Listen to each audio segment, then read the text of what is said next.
Je vous remercie toutes et tous d'être là ce matin, en cette fin de matinée. Donc notre échange, notre table ronde aujourd'hui s'appelle « Comment financer les médias indépendants ?»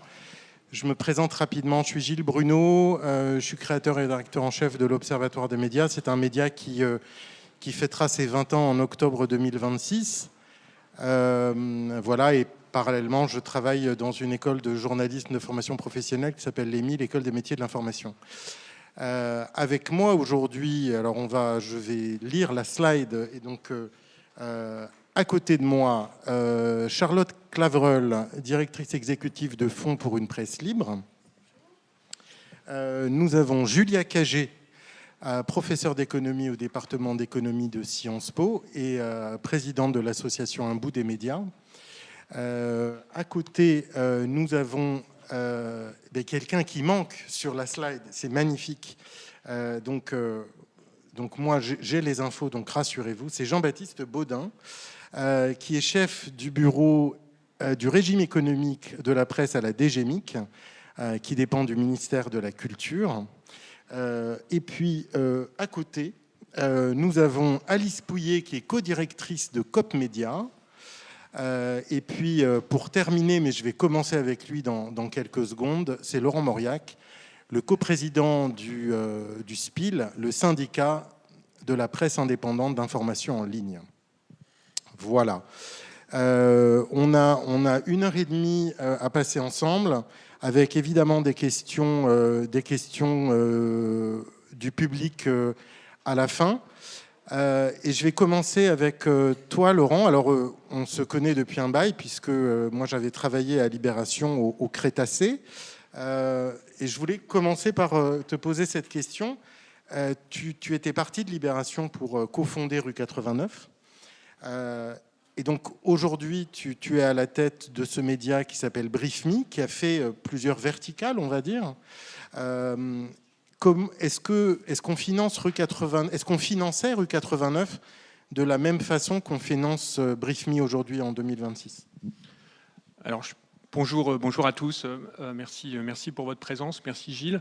Alors, je dirais qu'il y a une chose qui n'a pas changé et qui est, à mon avis, la chose la plus importante, c'est que le meilleur moyen de se financer, c'est d'être rentable. Alors, ça peut paraître une évidence, mais malheureusement, il y a assez peu de médias qui y parviennent.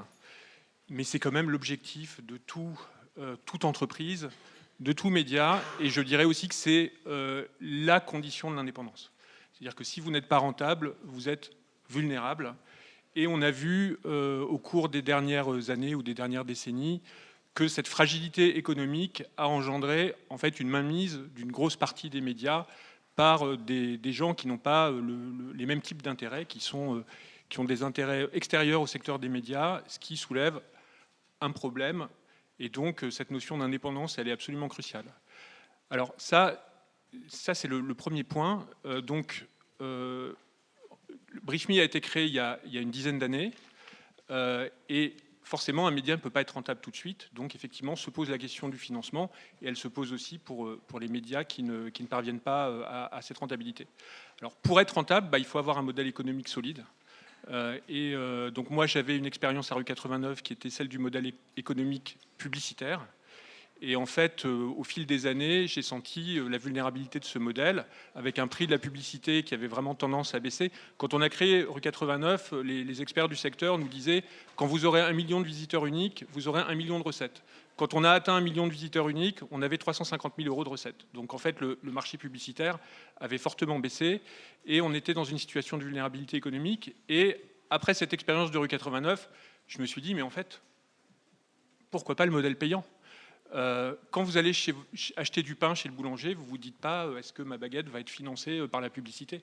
Donc si vous mettez en place un média qui rend un service, qui répond à un besoin, qui règle un problème chez vos utilisateurs, il n'y a pas de raison qu'ils ne le payent pas. Et donc c'est là-dessus que je me suis concentré. Voilà. Et puis donc il y a une chose qui m'a paru évidente, c'est l'océan d'informations qui se déversait sur nous. Donc en fait, voilà, il y avait un problème que j'avais identifié qui était un problème de surcharge informationnelle et finalement de noyade. C'est-à-dire qu'il y a beaucoup de gens, donc c'était il y a 10 ans, mais le problème hélas perdure, qui se sentaient qui manquaient de repères, voilà, qui se sentaient un peu perdus dans cet océan d'informations qui se déversait sur eux via les réseaux sociaux, les notifications, l'inflation d'articles sur les sites d'information où la dernière info chassait la plus importante finalement. Et donc voilà, je me suis dit, il y a une fonction journalistique qui manque, qui a été délaissée, qui est la fonction de sélection des informations, la fonction de hiérarchisation, d'organisation, en faisant un travail aussi d'écriture, de clarification, et en remontant à la source de chaque information pour la fiabiliser. Donc l'idée, elle est venue comme ça, et je me suis dit, le canal le plus simple pour diffuser ce service, c'est la newsletter. Et à l'époque, beaucoup de gens disaient, mais qui paiera pour une newsletter en fait, voilà. Mais en fait, on ne paye pas pour une newsletter, on paye pour le contenu. Et donc, il fallait que le contenu réponde à cette exigence. Vous avez commencé par par un briefing généraliste, et puis après, vous avez lancé des verticales. Oui, on a commencé par un média généraliste, donc publié une fois par jour. Donc ça aussi, c'était à rebours de tout ce qui se faisait avec les sites d'infos en continu, les réseaux sociaux qui déversaient de l'information voilà, sans hiérarchisation. Et aujourd'hui, donc on a 12 000 abonnés, on a une équipe de 25 personnes, on est bénéficiaire depuis 6 ans, depuis 2020, on a une croissance annuelle de l'ordre de 20%. Et on s'autofinance. Donc pour nous, finalement, la question du financement, on l'a résolue de cette façon-là. Mais au début, il a bien fallu amorcer la pompe. Et ça a mis combien de temps pour être justement rentable? Ça a mis 5 ans à peu près.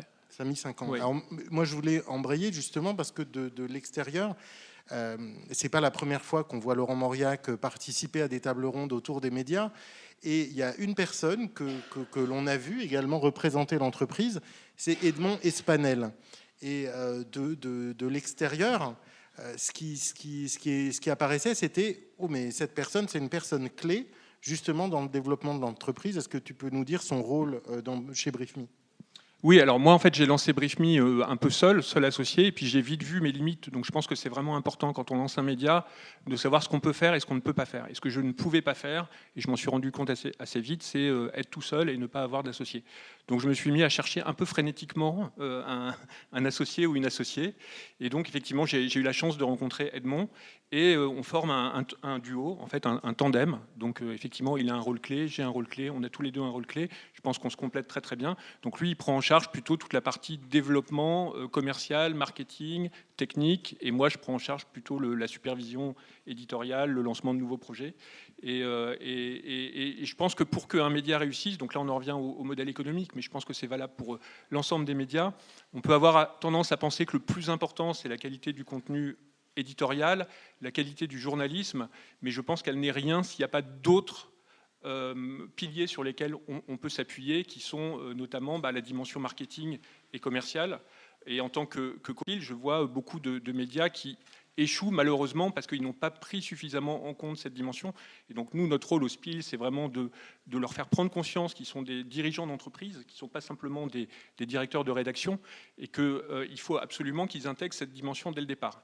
Il y a la dimension technique aussi qui est absolument cruciale, surtout pour un média numérique, parce qu'en fait, si votre média ne fonctionne pas bien, à ce moment-là, vous allez rebuter les utilisateurs, même si votre contenu derrière est formidable. On sait que le temps d'attention est de plus en plus limité, donc il faut que ça fonctionne parfaitement, que ça soit extrêmement fluide. Donc ça, c'est absolument crucial aussi. Et justement, tu parles de mutualisation d'outils, et donc il y a également les outils pour lever des sous. Et à ce titre, est-ce que tu peux nous dire ton rôle chez J'aime l'info ?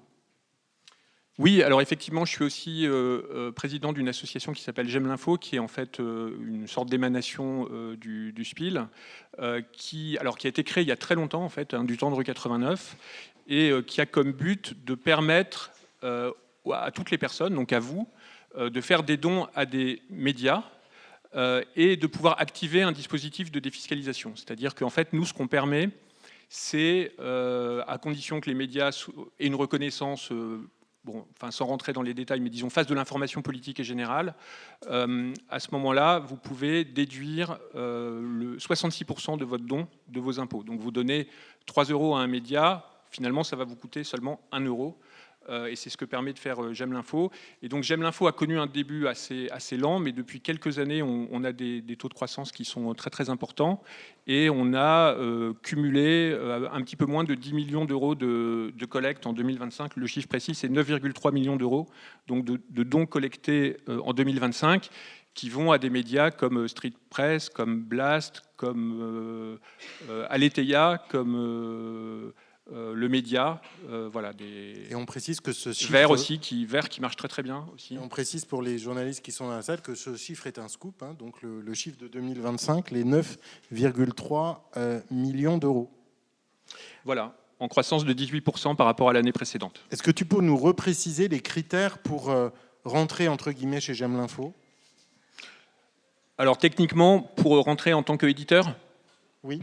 Il faut avoir une homologation, enfin une certification 39 bis A, on reviendra peut-être là-dessus avec Jean-Baptiste, mais qui est donc délivrée par un organisme qui s'appelle la CPPAP, la Commission paritaire des publications et agences de presse. Et donc en fait, c'est un 39 bis A, c'est un acronyme d'un article du Code des impôts, mais ça veut dire qu'il faut faire de l'information politique et générale. Et il y a un autre élément dont tu voulais nous parler, c'est le label, entre guillemets, Entreprise solidaire de presse d'information, ESPI. Et si, par exemple, on va citer le cas de la Déferlante, sur le site de la Déferlante, il y a une page qui justement, incite les gens à devenir actionnaires du média. Et je vais vous citer la phrase. Depuis 2023, la Déferlante est reconnue comme média d'information politique et générale et entreprise solidaire de presse d'information, ce qui permet à nos actionnaires de défiscaliser leur investissement à hauteur de 50%. Si vous investissez 200 euros, vous déduisez 100 euros de votre impôt sur le revenu. Pour 500 euros, vous déduisez 250, etc., etc. Et donc, tu peux nous en dire un peu plus sur ce label, entre guillemets, et sur ce régime ? Oui, donc c'est un dispositif dont bénéficie la presse, en fait, qui permet effectivement aux investisseurs de défiscaliser une partie de leurs dons, donc qui est très très intéressant. Il y a beaucoup de sites, notamment de sites de presse indépendants, qui l'utilisent. C'est un vrai levier de financement, et donc ça leur permet de effectivement faire appel à leurs lecteurs. Il y a pas mal de modalités différentes pour faire appel à ces lecteurs. Nous, celle qu'on avait utilisée au départ, c'était de faire une campagne de financement participatif, donc ce qu'on appelle aussi le crowdfunding.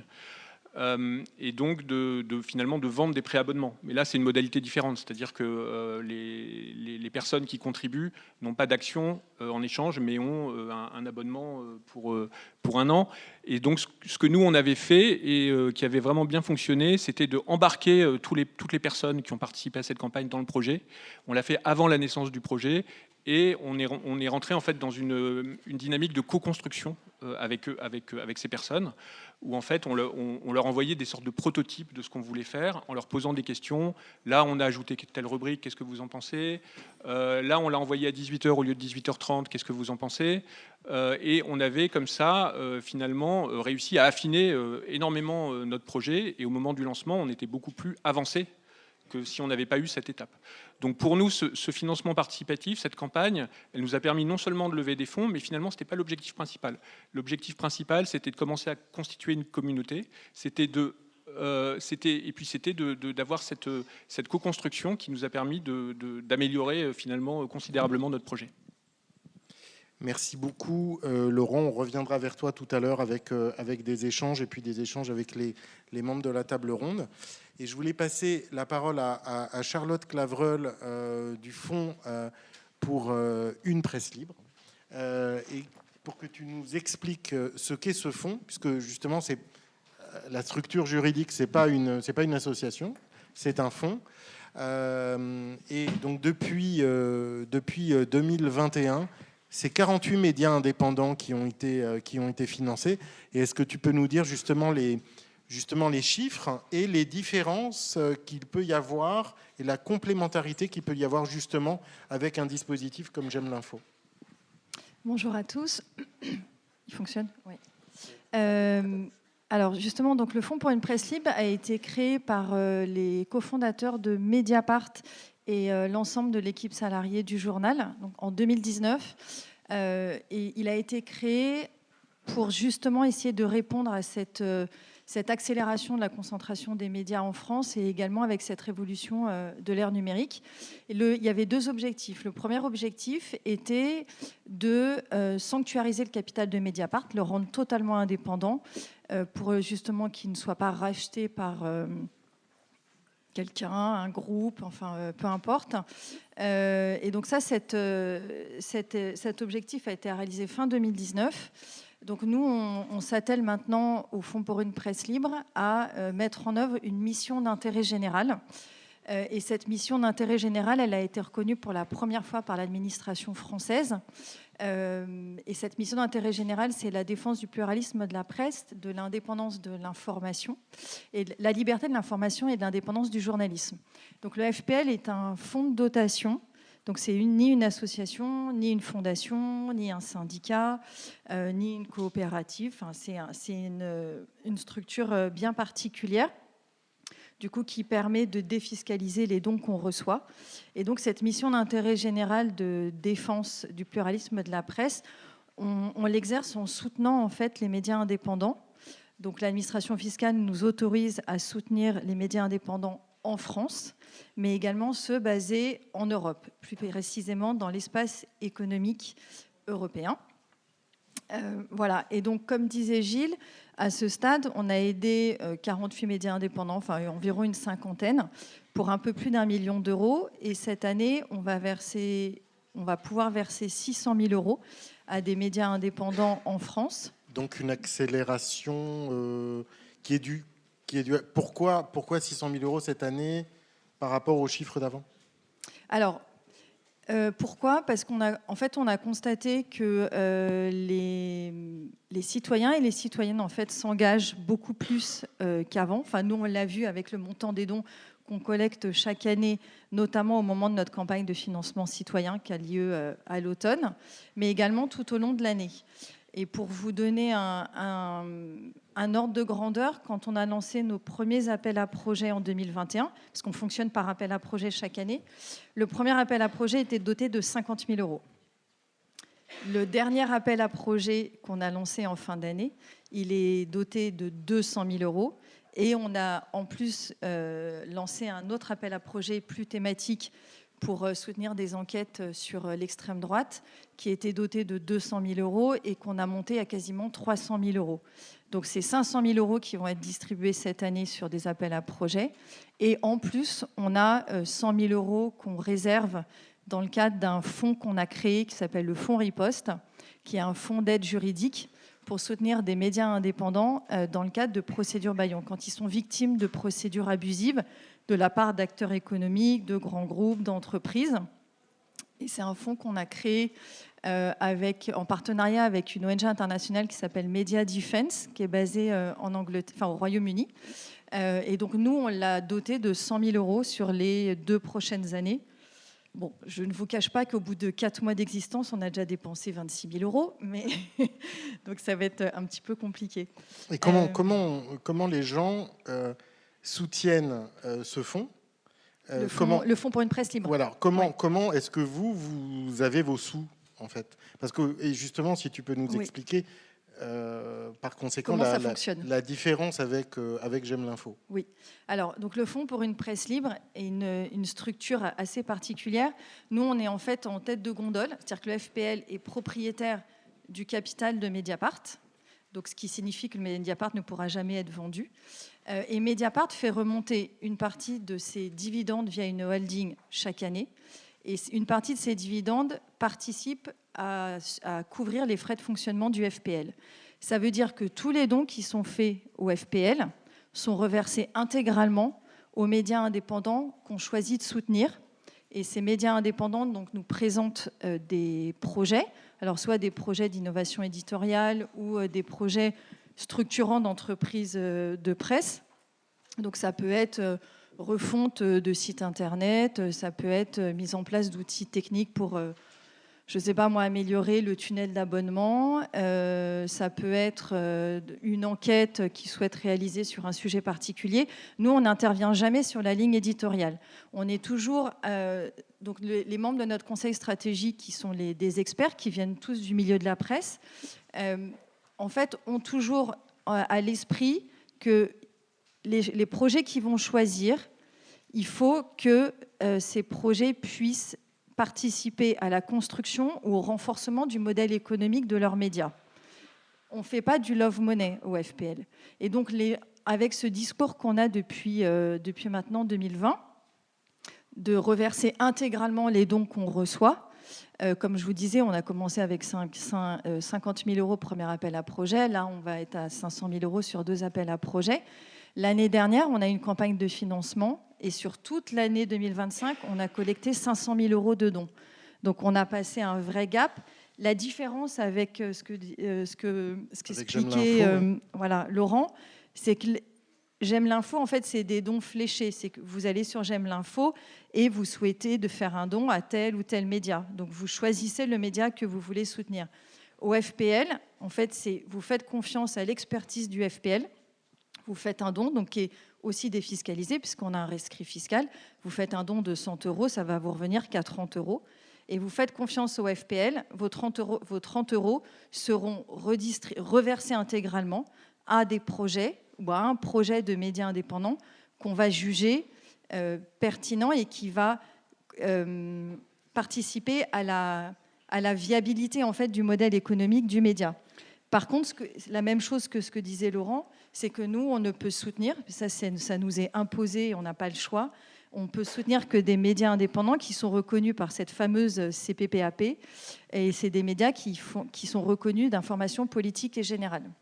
Il y a ce filtre-là. Il y a ce filtre-là. Ce qu'on a réussi à faire, c'est que maintenant, on voit de plus en plus de médias indépendants qui collaborent, donc qui nous présentent des projets de plusieurs médias indépendants, et aussi des collectifs de journalistes, donc à qui on ne peut pas verser d'argent, mais ils arrivent à trouver un partenariat avec un média porteur. Donc on va verser l'argent au média porteur, qui lui ensuite va reverser l'argent au collectif de journalistes. Alors moi, ça me fait penser, parce que quand tu as parlé de plateformes techniques ou de dispositifs pour les abonnements, etc., ça me fait penser au fonds Google pour la presse. Est-ce que quelque part... Non, parce que le fonds Google... Non pas dans son principe, évidemment pas, justement pas. Oui. Justement, est-ce que ça ne peut pas remplacer, en quelque sorte, ce fonds Google qui aidait la presse sur justement des projets avec quand même pas mal de millions, en disant on aide de façon indépendante, virgule, ce serait bien si vous vous serviez des outils Google, et la virgule est un peu très très importante, elle prend 3 pages la virgule. Donc c'était un peu ça. Est-ce que justement soutenir le fonds pour une presse libre permet de ne pas faire appel au fonds Google pour certains projets ou pas? Oui, alors nous on parle pas en millions encore, oui, c'est pas les mêmes chiffres. Millions au FPL. Après, là, ce qui est bien en France, c'est qu'on a différents entre guillemets guichets à qui s'adresser pour justement soutenir et financer des médias indépendants. Nous, ce qu'on essaye de faire, alors soit on verse des subventions quand il s'agit surtout de projets éditoriaux. Sinon, on verse des sommes beaucoup plus importantes avec des avances remboursables, c'est-à-dire qu'on prête de l'argent sans taux d'intérêt. Vraiment, c'est comme des avances de trésorerie et les médias vont nous rembourser au bout de la 3e année. Donc, on leur accorde une franchise de 2 ans et ils remboursent tous. Mais on arrive à débloquer des sommes beaucoup plus importantes. Justement, pour des gros projets, alors par exemple, on a soutenu le projet de la presse libre avec une avance remboursable de 60 000 euros. Mais entendons-nous, 60 000 euros, ça reste quand même une petite somme à côté des besoins. Tu peux nous redire, quand tu parles du projet pour la presse libre, de quoi tu parles exactement? Ah pardon, c'est après je suis peut-être pas la mieux placée dans la salle pour en parler, mais c'est justement une nouvelle plateforme en fait d'abonnement groupée de différents médias, différents médias indépendants. Là, on parle notamment de arrêt sur image, exactement, etc. Ouais. Voilà. Et par exemple, typiquement, la presse libre, c'est l'exemple que je vous donnais tout à l'heure. La presse libre n'est pas un média en tant que tel, juridiquement un média, mais ce projet a été présenté par Arrêt sur Image. Donc c'est à Arrêt sur Image qu'on a versé l'argent. Après, c'est très concret, mais en tant que fonds de dotation, on est quand même très réglementé et j'ai envie de dire un peu surveillé. Donc on fait attention à ça, mais on reste quand même sur des sommes qui ne sont pas non plus Voilà, ce ne sont pas des gros montants. Mais voilà, petit à petit, en fait, même les gens, alors qu'on n'est pas un média, donc on ne propose pas de contenu, on est quand même sur 500 000 euros de dons à l'année et même des donateurs mensuels. On a un peu plus de 600 donateurs mensuels. Merci beaucoup. Voilà. On va revenir vers toi tout à l'heure. Si tu veux passer le micro, parce qu'on parlait de guichets et de millions. Et du coup, ben voilà, bravo. C'est Jean-Baptiste Baudin. Oui, c'était pour toi. Jean-Baptiste Baudin, qui est chef du bureau du régime économique de la presse, la DGMIC, la fameuse DGMIC, qui dépend du ministère de la Culture.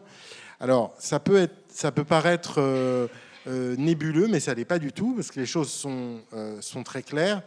Mais est-ce que tu peux défricher un petit peu cela pour le public et dire à la DGMIC et au régime économique de la presse, qu'est-ce que vous faites et quels sont les différents dispositifs et puis combien ça coûte dans le budget de l'État? Oui, tout à fait. Donc, si c'est nébuleux, je vais essayer de défricher pour effectivement vous donner les grands volumes, en tout cas du soutien public aux médias. À la presse, en l'occurrence, il y a deux types de dispositifs. Vous avez à la fois des aides qui seront considérées comme des aides indirectes. La principale d'entre elles, c'est un taux de TVA super réduit, comme sur les produits de première nécessité, qui s'applique aux abonnements de presse et aux achats de presse.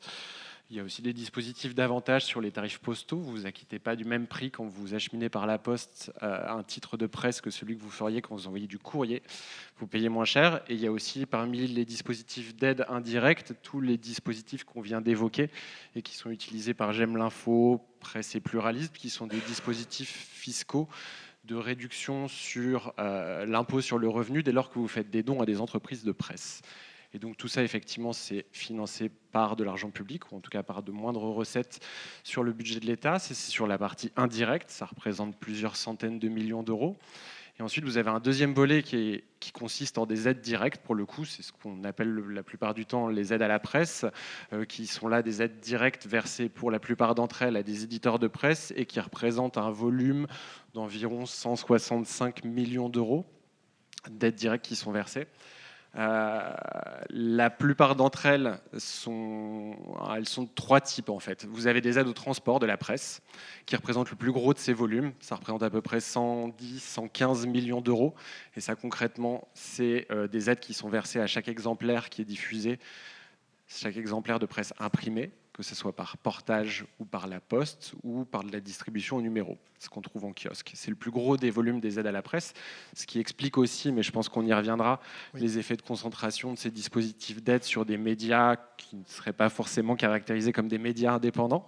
C'est le fameux chiffre, hein, quand on dit, excuse-moi, cette micro-coupure, c'est le fameux chiffre que l'on entend souvent et qui est vrai, avec ces 14 groupes qui captent 74% des aides à la presse. Et en préparant cette table ronde, justement, c'est pas, tu nous as réexpliqué la logique, entre guillemets, étant donné que c'est une aide pour la diffusion de la presse imprimée, eh bien, qui imprime la presse aujourd'hui?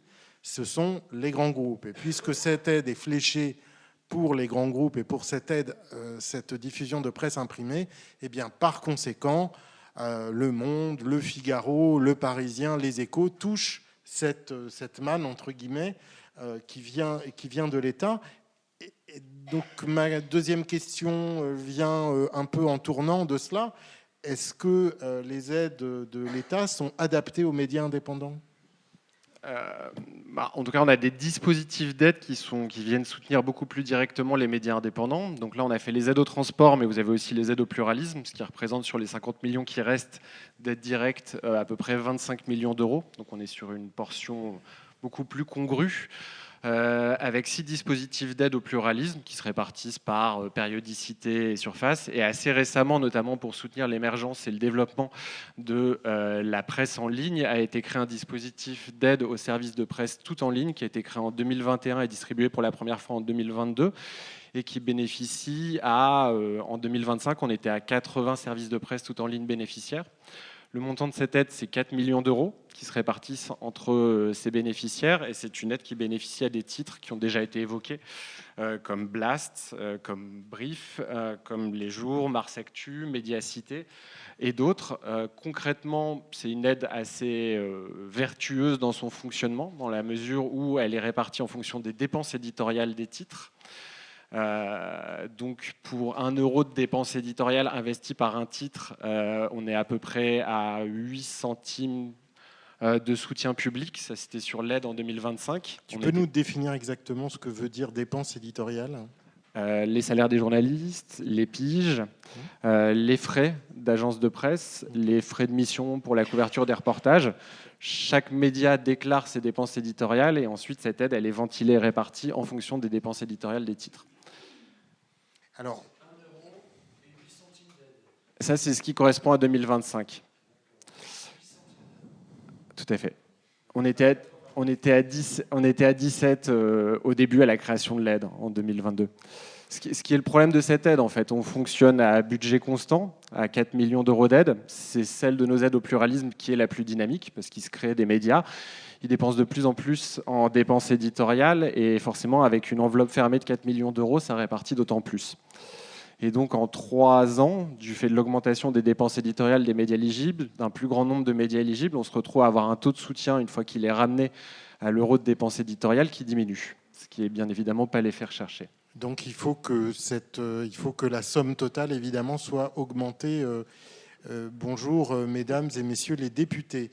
Et justement, sur l'aide aux médias indépendants, c'est Laurent Mauriac qui nous parlait pendant qu'on a préparé cette table ronde du Canada et du Danemark. Et moi, j'ai retrouvé dans les écrits de Gilles Bastin, qui avait fait un document qui s'appelait « Les aides à la presse » en 2023, qui s'appelait « Les aides à la presse peut-elle contribuer à promouvoir le journalisme d'intérêt public ?» On a un paragraphe qui parle du Canada, avec, je vais aller très vite pour vous lire ça, « Le gouvernement fédéral au Canada vient d'inscrire à son budget des aides visant à soutenir le journalisme indépendant et la création d'informations originales pour un montant de 595 millions de dollars, 396 millions d'euros.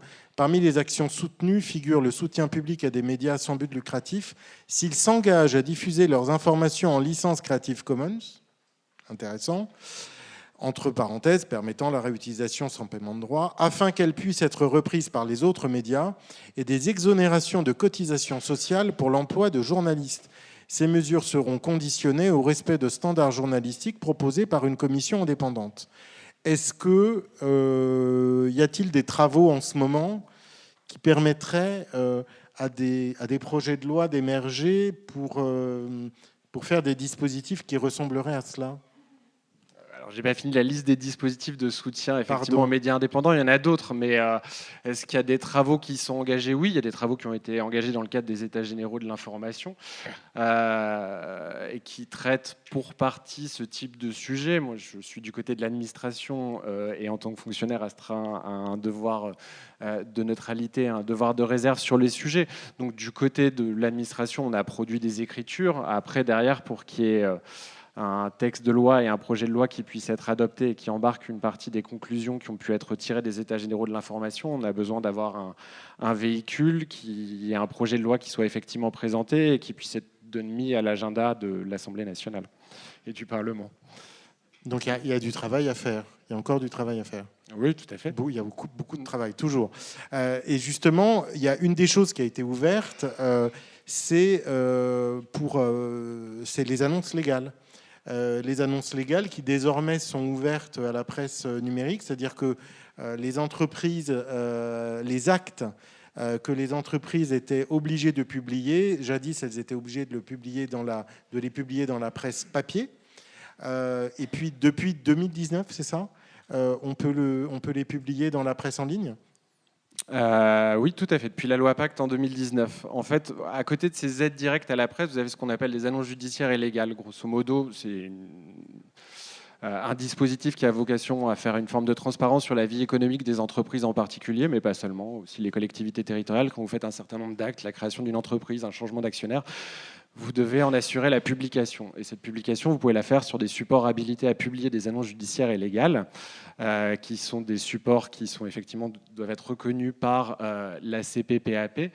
Ensuite, la préfecture édite pour chaque département la liste des supports habilités à publier des annonces judiciaires et légales. Et depuis 2019, vous pouvez être un service de presse en ligne et être habilité à publier des annonces judiciaires et légales.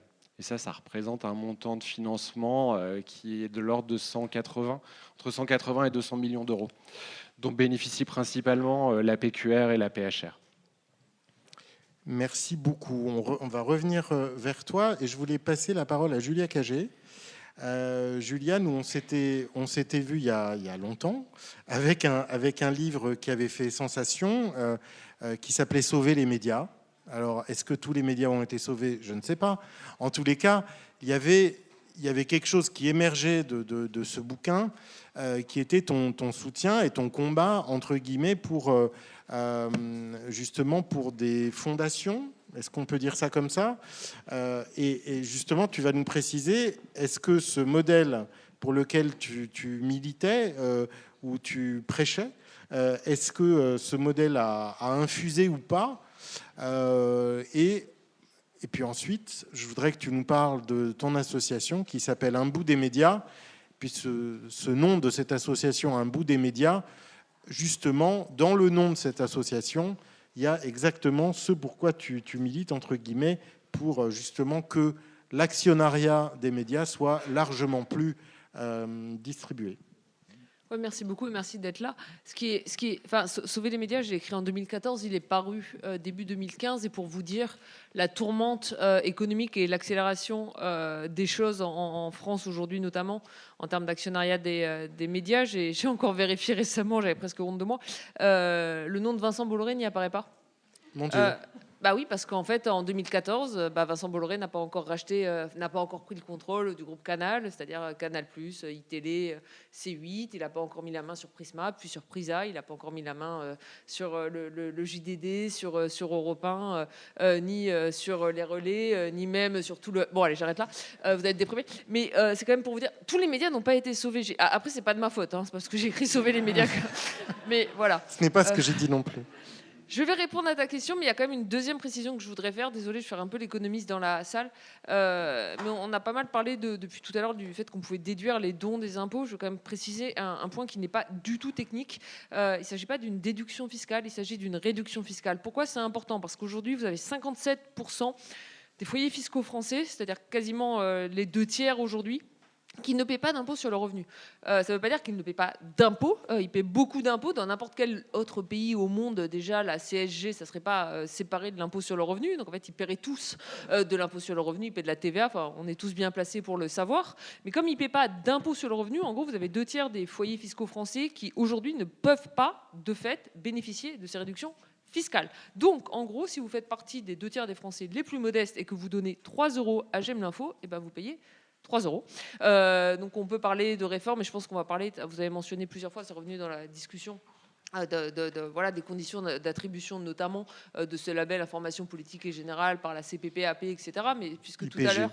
Ouais, IPG, oui, mais je me dis qu'information politique et générale, c'est mieux. un peu plus... je sais pas, pour les gens dans la salle... C'est peut-être un peu plus transparent. Après, on peut parler juste IPG et CPPAP. Moi, ça me va bien, ça va plus vite à dire. Mais tu vois, je pense que tout à l'heure, tu interpellais un peu messieurs les députés, mais je pense que s'il y a une réforme simple à faire pour commencer, ça serait au moins de transformer cette réduction fiscale en déduction fiscale ou en crédit d'impôt pour que l'ensemble des citoyens puissent en bénéficier. Ensuite, pour répondre quand même à ta question, dans Sauver les médias, en fait, moi, mon point de départ, c'était, il y en avait 3. Le premier, c'est que, je pense fondamentalement que l'information est un bien public, et parce que l'information est un bien public, il faut la sortir de la logique du marché. Ça ne veut pas dire que les médias ne doivent pas gagner de l'argent, parce que là, je suis aussi tout à fait d'accord avec ce que disait Laurent tout à l'heure. Je pense que la meilleure garantie d'indépendance d'un média, c'est d'être rentable, mais c'est tout à fait différent de gagner de l'argent et d'être dans une logique lucrative. Quand vous êtes dans une logique lucrative, vous gagnez de l'argent pour verser des dividendes, donc vous avez intérêt à maximiser vos profits. Quand vous êtes dans une logique à but non lucratif, vous allez gagner de l'argent d'argent, comme Mediapart, et puis vous allez en reverser une partie au fond pour une presse libre. Donc la logique en termes de production d'informations, elle est quand même beaucoup plus saine. Ça, c'était la première chose. La deuxième chose, deuxième objectif, c'était quand même, on était dans une période, alors on n'avait pas encore Bolloré, mais c'est le moment où Jeff Bezos a racheté 2 ans plus tôt le Washington Post aux États-Unis, avec les conséquences que l'on sait aujourd'hui, pour ceux qui ne croyaient pas que les milliardaires peuvent être méchants. Et à l'époque, il y en a beaucoup. Moi, j'ai eu un certain nombre de débats où tout le monde me prenait comme contre-exemple de dire il y a des bons milliardaires qui rachètent des médias Bezos. Bon, on voit que quand ils changent d'avis, ça peut faire un peu mal. Et puis, ça venait souvent contre la volonté en fait des médias, le fait d'être racheté. Et d'ailleurs, historiquement, et c'est ça qui poussait un peu vers l'idée de fondation, un des médias qui s'était le mieux protégé par rapport à ça, c'était Ouest France en 1990, qui a peur à l'époque, les actionnaires fondateurs de Ouest France, d'être rachetés par l'ogre Hersant, qui fait un peu son marché dans toute la presse quotidienne régionale. Et en fait, pour se protéger, Ouest France fait un montage un peu improbable, parce que c'est compliqué à faire d'un point de vue juridique, avec un système d'association, une association loi de 1901.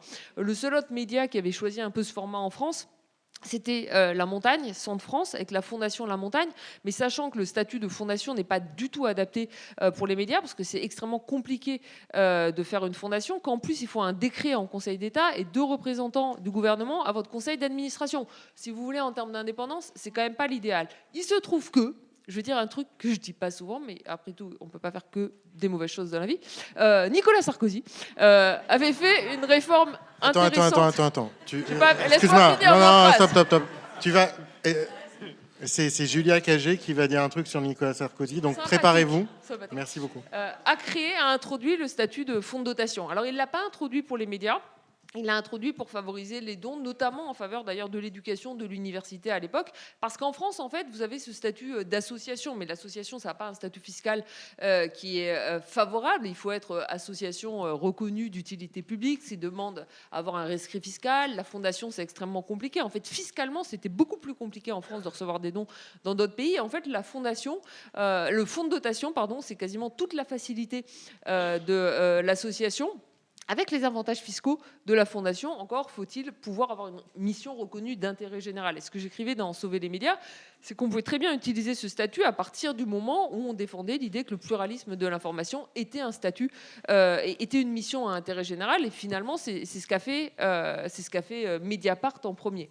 La limite de ça, c'est qu'en fait, il y avait un troisième problème à résoudre, qui est le problème de la gouvernance, et notamment de l'indépendance des médias. Et c'est pas, puisque je prenais tout à l'heure l'exemple de Jeff Bezos, si Jeff Bezos n'avait pas racheté en direct le Washington Post, mais avait créé la fondation Jeff Bezos et pris le contrôle de cette fondation entièrement avec une gouvernance, c'est-à-dire un conseil d'administration entièrement à sa main, ça n'aurait pas préservé l'indépendance du Washington Post. Ça n'aurait pas permis de le vendre, mais ça n'aurait pas permis de préserver son indépendance. Et il y a 2 manières de faire des fonds de dotation. On peut les faire bien. Et en toute honnêteté, c'est vraiment ce qu'a fait Mediapart. Et pour le coup, ça a été les premiers. Ils l'ont fait bien. C'est-à-dire que si vous regardez la structuration du conseil d'administration du fonds pour la presse libre que représente aujourd'hui Charlotte, vous avez un conseil d'administration où dès le départ, il y a eu des représentants des salariés, des journalistes, des personnalités qualifiées. Ce n'est pas les actionnaires créateurs de Mediapart qui ont gardé la main. Donc, en fait, on peut préciser que ce n'était pas au début. C'est-à-dire que Mediapart, au départ, n'était pas entre guillemets complètement indépendant, et c'est venu plus tard. C'est-à-dire qu'il y avait des actionnaires au départ qui ont aidé le lancement du média, puis après ils ont créé ce fonds. Oui, mais c'est pas pour ça que Mediapart n'était pas indépendant. Ah non, attention, je dis pas éditorialement tout ça. Totalement indépendant. Non, je parle au niveau de capitalistique, il y avait des actionnaires. Ils n'étaient pas possédés par le fonds de dotation. Voilà, ils n'étaient pas. Et après, ce fonds de dotation est arrivé. Mais alors, justement, je te posais comme question au départ, à part Mediapart, est-ce qu'il y a un autre média qui s'est constitué avec un fonds de dotation? Il y en a même 2 autres en fait aujourd'hui en France. Il y a Libération. Alors Libération, ça c'est l'exemple extrême inverse. Et là pour le coup, c'est pas du tout une critique par rapport à la rédaction de Libération, qui malheureusement, comme souvent en fait dans ces cas-là, en fait les rédactions sont plutôt victimes, n'ont pas leur mot à dire sur l'organisation d'une gouvernance. Mais alors Libération, c'est l'extrême inverse, c'est-à-dire l'actionnaire a créé un fonds de dotation avec un conseil d'administration de 3 membres. Alors déjà en termes de démocratie interne, 3, c'est pas beaucoup. Tous nommés par l'actionnaire lui-même avec un conseil d'administration, donc la structure s'auto-renouvelle. Donc là, en fait, c'est plutôt un phénomène de capture qui permet de préserver le média finalement dans les mains d'un actionnaire qui en a le contrôle, qui en fait au passage, au moment du transfert du capital, un petit outil de défiscalisation. Ça fait partie des choses d'ailleurs que l'administration fiscale regarde régulièrement, parce que malheureusement, ces outils peuvent être parfois détournés de leur finalité. Et là, ça protège pas du tout ça protège pas du tout l'actionnariat, l'indépendance des journalistes de Libération. J'ai envie de dire qu'on a un entre-deux, qui est le journal Le Monde, qui est aussi passé sous contrôle d'un fonds de dotation. Alors je dis que c'est un entre-deux, parce que la gouvernance est entre celle de Libération et celle qu'on a aujourd'hui à Mediapart. Alors il y a les aspects Mediapart qui sont extrêmement positifs, c'est-à-dire qu'il y a une représentation des salariés, qui fait partie quand même des acquis historiques qu'ont eu les journalistes du Monde, notamment depuis le changement actionnarial en 2010, et notamment en fait dans les statuts du fonds de dotation, les sièges qui sont donnés aux représentants des salariés, ou plus précisément aux représentants du pôle d'indépendance, ne peuvent pas être repris au pôle d'indépendance. Ce n'est pas un nombre de sièges, c'est une proportion minimale du conseil d'administration. Donc en fait, ils ne pourront pas perdre ce pouvoir. Ils ont un droit de veto sur le fait de vendre tout actif. Vous ne pourriez pas avoir une manière de bazarder Le Monde. Ça, c'est complètement protégé. La limite de ça, quand même, c'est que si vous creusez à fond la gouvernance de ce fonds, la gouvernance de ce fonds a quand même à sa tête aujourd'hui Xavier Niel et ses ayants droit. Donc on n'a pas eu un retrait, on va dire, du créateur du fonds par rapport à la gouvernance du média. Donc voilà, c'est pas tout à fait pire comme Libération, c'est pas parfait comme Mediapart, et c'est là où on voit que finalement le fonds de dotation, c'est un outil utile. C'est important, mais c'est pas non plus entièrement la panacée, ça dépend de la manière dont on le fait. C'est donc pour ça que lors de son audition à l'Assemblée nationale, à la commission d'enquête sur l'audiovisuel public, Xavier Niel, quand il a été interrogé, notamment par Sophie Tallier-Polian, qui a étendu, on va dire, cette question de l'indépendance à la presse en général et aussi à la presse papier, web, etc. Elle a cité justement, pas Le Monde nommément, mais et c'est là que Xavier Niel a dit « Il me reste une action du Monde ». Pourquoi il lui reste une action du coup ? Alors ça, pour le coup, il a gardé Donc en fait, il y a une complexité que Charlotte a évoquée indirectement dans le cas de Mediapart. C'est-à-dire que quand vous avez un média... Du Monde, tu veux dire ? Non, dans le cas de Mediapart. Elle l'a évoqué dans le cas de Mediapart aussi, parce que c'est le cas, c'est la structure en fait du fonds de dotation. Quand vous avez un média qui crée un fonds de dotation, donc en fait vous le faites en général avec une structure au milieu, vous allez faire remonter les profits, et puis ensuite vous allez avoir cette structure au milieu qui va reverser les profits au fonds de dotation. Mais le fonds de dotation peut aider absolument tous les médias, sauf le média qui l'a créé. Donc par exemple, le Fonds pour une presse libre ne peut pas faire redescendre d'argent vers Mediapart. C'est pour ça que vous avez, tu disais tout à l'heure, 150 000 euros. Mediapart fait remonter 150 000 euros par an, 110 000 euros par an, et pas 4 millions, même quand ils ont 4 millions de dividendes, parce que s'ils faisaient remonter 4 millions, ils ne pourraient pas les refaire descendre en cas de difficulté. Et Xavier Niel, c'est un peu la même chose d'une certaine manière, c'est-à-dire qu'à partir du moment où s'il sortait complètement en termes actionnarial, en fait, ça serait compliqué pour lui de réinjecter du capital dans la structure. Tout à l'heure, tu mentionnais un scoop, je fais une petite blague, mais qui n'est pas tout à fait fausse, c'est une pirouette qui se permet de se moquer de soi-même. Moi, j'ai été convoqué à la base pour cette commission d'enquête parlementaire. Et on t'a annulé comme moi Pour Patrick Sébastien. Non, c'est pas vrai. Ah, mais, en termes de créneau horaire, si. J'ai été remplacé par Patrick Sébastien à la commission d'enquête parlementaire. Okay. Alors, je suis vraiment ravi parce que moi aussi, j'ai été convoqué. Et ensuite, on m'a annulé la convocation à 23h57 la veille. Si. Alors, moi, j'ai été convoqué par Jérémy Patriélétus. Qui t'a remplacé ? Ah, personne. Non, personne. C'est Jérémy Patriélétus qui m'a invité et j'ai été désinvité par Charles Aloncle qui expressément a demandé à ce que je ne sois pas là. Forcément, puisque je l'avais tagué un certain nombre de fois sur X en disant qu'il était incapable. Mais à part ça...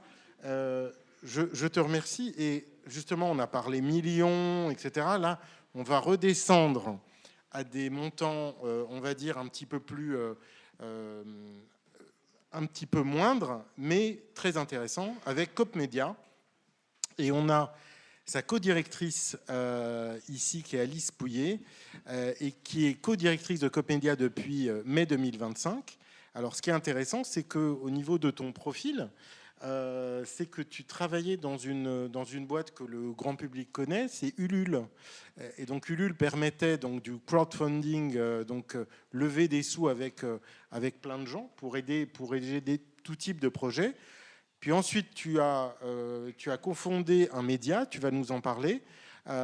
Et ensuite, tu es arrivé chez Coop Média. Donc, je voudrais que tu nous expliques ce qu'est Coop Média et puis que tu nous annonces également des chiffres tout frais. Ok. Bonjour à tous. Donc Coop Média, en fait, c'est une coopérative. Donc là, on n'est pas un fonds, on n'est pas une asso, on est une coopérative. Et aujourd'hui, on est 4000 citoyens et citoyennes, médias indés, organisations engagées, assos, qui se sont réunis pour pouvoir soutenir le pluralisme de l'information à travers le soutien des médias indépendants. Donc on s'est lancé en octobre 2024, donc on est tout frais, avec cette envie en fait de proposer des façons de financer l'écosystème médiatique indépendant d'une autre façon et de façon complémentaire à ce qui existe déjà comme J'aime l'info ou le Fonds pour la presse libre en don, mais cette fois-ci de faire de l'investissement. Parce que nous, on se dit qu'il n'y a pas que des milliardaires qui peuvent investir dans des médias indépendants et qu'en effet, comme Julia Cagé, on est profondément convaincus que l'information, c'est un bien commun. En fait, que ça appartient à nous les citoyens, et qu'on a le droit, et c'est conseillé d'investir aussi dans ces médias. Donc aujourd'hui, on propose cette alternative-là via le format d'une coopérative, donc avec une gouvernance partagée, avec un conseil d'administration qui est élu démocratiquement, pour pouvoir investir cette fois-ci. Donc on prend des parts dans la coopérative, une part égale 100 €, qui sont investis pendant 5 ans, qui nous permettent, nous, d'aller financer derrière des médias indépendants. Donc on a déjà levé 1,8 million. Alors c'est sûr que par rapport aux aides de l'État, c'est moins, mais en fait c'est une mobilisation citoyenne qui est quand même assez unique et hyper forte. Pour vous dire aussi qu'on est super fiers de ça, aujourd'hui il y a plus de 30% des sociétaires qui ont moins de 35 ans.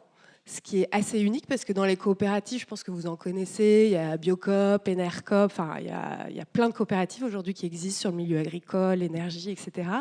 Mais qui sont des profils de personnes un petit peu plus âgées, souvent, qui croient en ce modèle coopératif. Là, en fait, on a aussi vu qu'il y avait la jeunesse qui se saisissait en fait de ce sujet, qui sont des personnes aussi qui consomment énormément d'informations, qui consomment énormément en fait de médias indépendants, mais qui ne sont pas forcément non plus soit des donateurs réguliers aux médias via J'aime l'info ou des donateurs via la presse libre, mais qui vont aussi voir une façon de s'engager, de s'investir dans ce combat qui nous relie là aujourd'hui via la coopérative, en s'investissant et en investissant un petit peu d'argent dans la coopérative. Donc aujourd'hui, on a déjà commencé nos premiers financements, donc on est hyper fiers. On a investi dans Vert le média, que vous devez connaître, Mars Actu, qui est un média local d'information et d'investigation à Marseille.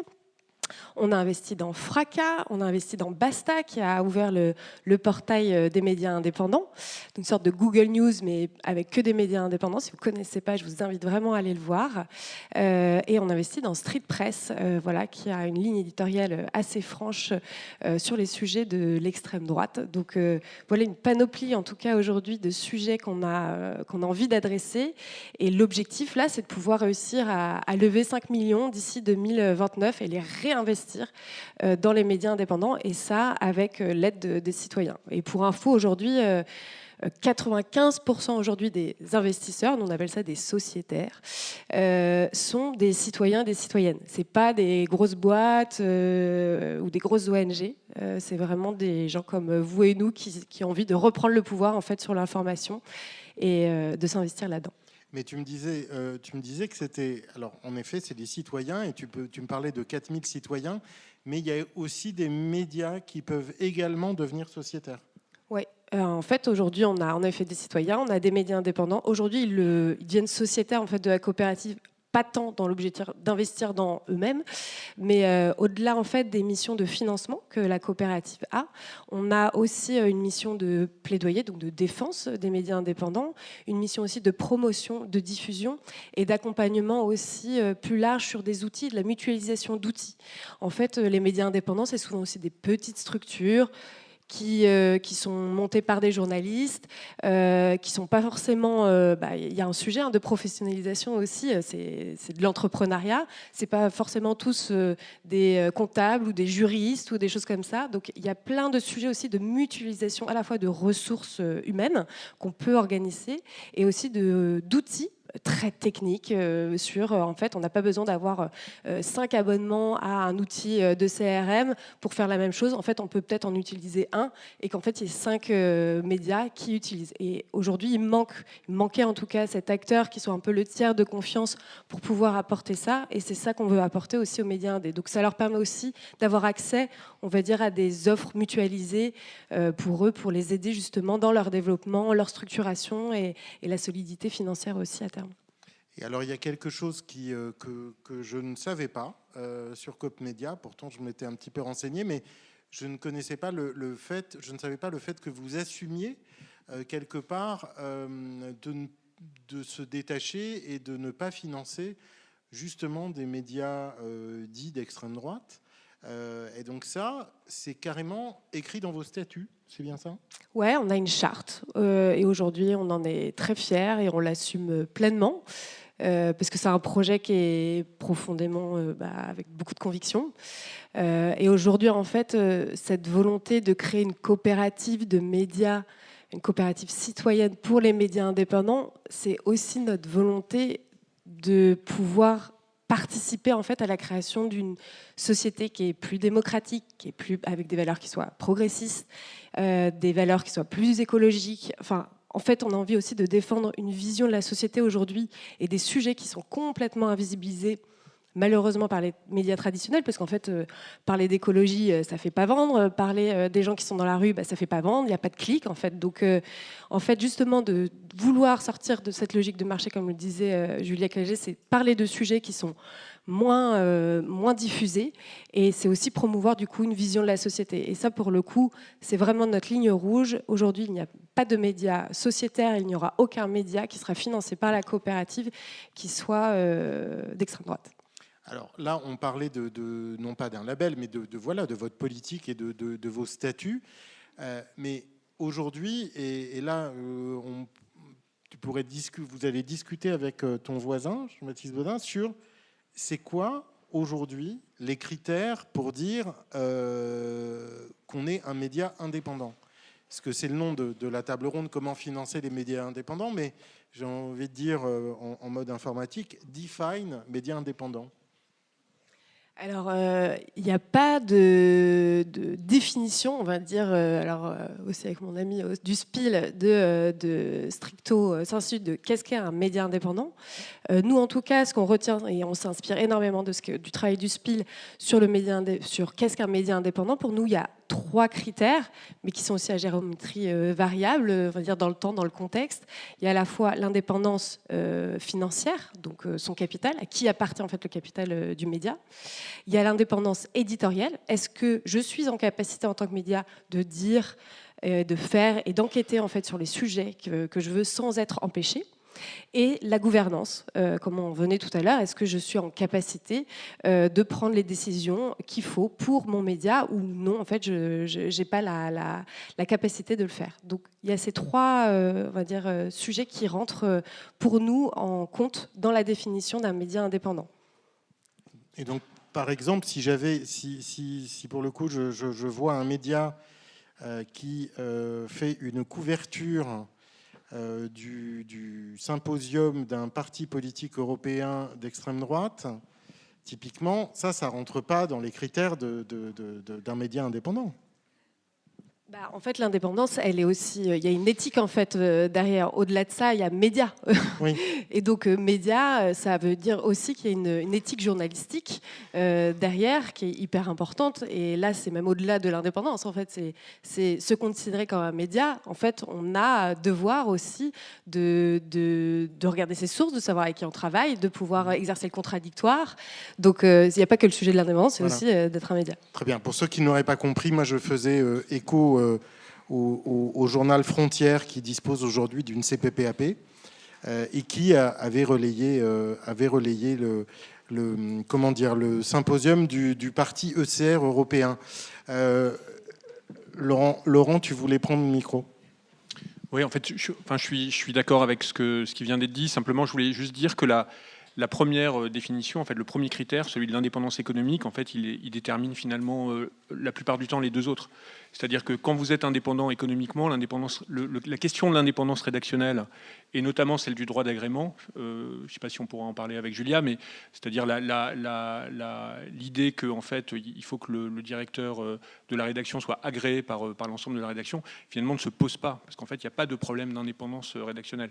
Donc pour nous, au sein du SPIL, ce qui est vraiment crucial, c'est l'indépendance économique. Et comment on la définit ? On l'a défini dans le sens où il ne doit pas y avoir de conflit d'intérêts entre le média et son actionnariat.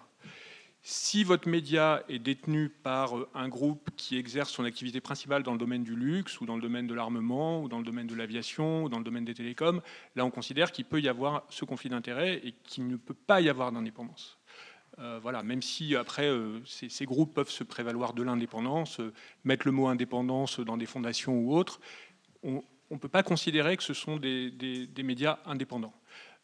Pourquoi ? Parce que ça peut engendrer un conflit d'intérêts. Voilà. Donc c'est finalement, nous on a 15 ans d'historique, de réflexion sur ces questions, et c'est la définition à laquelle on est arrivé à force de tâtonnement, parce qu'en fait ça a pris pas mal de temps, mais elle est maintenant assez bien établie et assez fonctionnelle.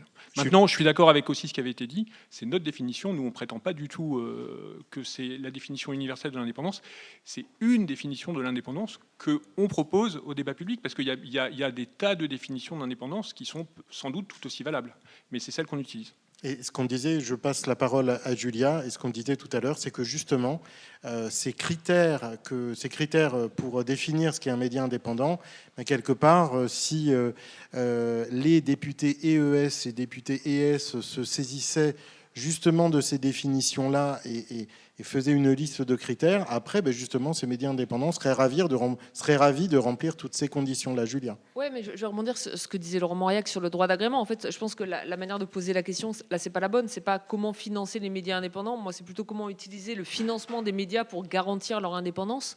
Et notamment, on a mentionné plusieurs fois depuis tout à l'heure la CPPAP, cette fameuse commission paritaire des publications et des agences de presse. Donc, c'est ça qui vous ouvre droit, avant toute chose, à la TVA à 2,1, donc le taux de TVA super réduit que vous mentionnez tout à l'heure, et aux tarifs postaux préférentiels, ce qui sont vraiment deux sources essentielles pour tous les médias. C'est-à-dire même les médias financés par des milliardaires, si vous leur remontez le taux de TVA à 5,5, celui sur le livre, voire pourquoi pas au taux de TVA normal, ça change vraiment complètement un équilibre budgétaire.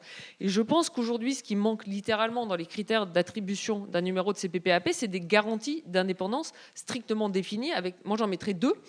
Un, c'est de donner aux rédactions un droit de veto sur le choix du directeur ou de la directrice de la rédaction. C'est quelque chose qui a été très fortement poussé, y compris par des propositions de loi transpartisanes suite à ce qui s'est passé au journal du dimanche. Et d'ailleurs, on voit très bien que dans ce cas-là, indépendance, ça n'a rien à voir avec le positionnement idéologique du journal. C'est pas comme si le journal du dimanche était un journal d'extrême gauche qui était tombé d'extrême droite. Mais par contre, vous aviez la nomination d'un directeur de la rédaction contre l'avis de 97% de ces journalistes. Ça, c'est une atteinte directe à l'indépendance. Et si on avait conditionné l'obtention d'un numéro de CPPAP au droit de veto des journalistes, ça aurait tout changé. Et moi, j'irais même un peu plus loin. Je conditionnerais également l'obtention de son numéro de CPPAP au droit d'agrément. Et ce qu'on appelle le droit d'agrément, c'est le droit... Alors ça, c'est quelque chose qui est extrêmement intéressant parce qu'en fait, c'est écrit dans la loi en France depuis 1944.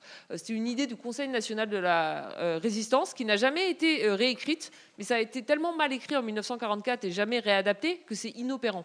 Mais en fait, ça revient à donner aux salariés d'un média un droit de veto en cas de changement d'actionnaire majoritaire.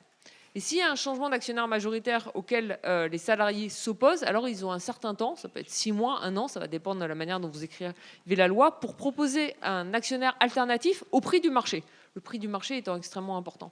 Et par rapport à ça, moi je veux quand même souligner, parce qu'on était beaucoup à avoir travaillé sur le sujet au moment du JDD, il n'y a même pas besoin d'avoir une fenêtre parlementaire pour faire passer une proposition de loi, parce qu'en fait, les conditions d'attribution d'un numéro de CPPAP peuvent être changées par décret. C'est d'ailleurs ce qui avait été fait en France suite à ce qui s'était passé autour de Reworld Media et de Science et Vie, où on avait changé les conditions d'attribution du numéro de CPPAP, parce qu'avant, ça allait sans aucune condition en termes d'investissement éditorial. Donc, il pouvait y avoir un numéro de CPPAP sans journaliste. Donc à ce moment-là, il y a une légère modification. On pourrait très bien, un ministre ou une ministre de la Culture qui souhaiterait faire passer un décret, c'est-à-dire sans même fenêtre parlementaire demain pour rajouter 2 conditions, le droit de veto et le droit d'agrément sur l'obtention d'un numéro de CPPAP, je pense qu'elle ferait un grand pas vers l'indépendance des médias et ça permettrait justement d'utiliser les financements publics, ce qui me paraît assez logique, pour garantir des médias plus indépendants. Alors, merci à tous. Et là, je tenais absolument, l'Observatoire des médias est ouvert aux commentaires, et donc évidemment cette table ronde aussi. Qui va poser la première question à ce panel de qualité? Au fond, j'arrive. Désolé, je boite, j'ai eu un accident de vélo. Merci Gilles. Je me présente, je suis Pablo Ekel, secrétaire général du SNJ-CGT et vice-président de la Fédération européenne de journalistes. J'en connais pas mal qui sont à la table ronde. Je suis désolé, je suis arrivé un peu en retard, donc je m'excuse si la première question a déjà été expliquée. 3 petites questions. Vous parlez de CPPAP. Je ne suis pas sûr que vous l'ayez expliqué, la commission paritaire des périodiques et des agences de presse.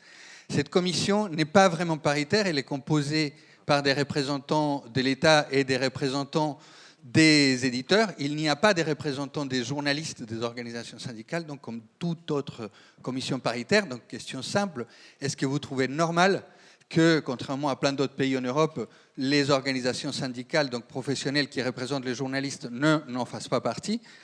Deuxième point, sur les aides à la presse, je ne sais pas si tout le monde est au courant, parce que ça, c'est encore un peu confidentiel, mais j'aime bien dire ce genre de trucs aux assises.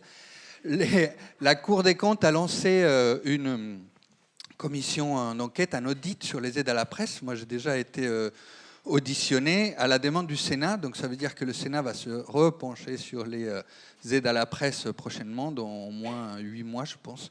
Donc, est-ce que vous espérez que ce travail de la Cour des comptes sera utile ou pas à une réforme future des aides à la presse? Et enfin, sur la question de comment financer les médias indépendants, est-ce qu'on se tourne assez sur les financements de l'Union européenne? Il y a eu quelques programmes encore cette année. Je trouve qu'on était relativement peu de candidats français. Et il va y avoir Agora.eu à partir du prochain budget. Il devrait y avoir 8 milliards d'euros, dont une partie pour les médias indépendants et l'éducation aux médias. Est-ce que c'est révolutionnaire ou pas? Voilà, question courte. Merci beaucoup.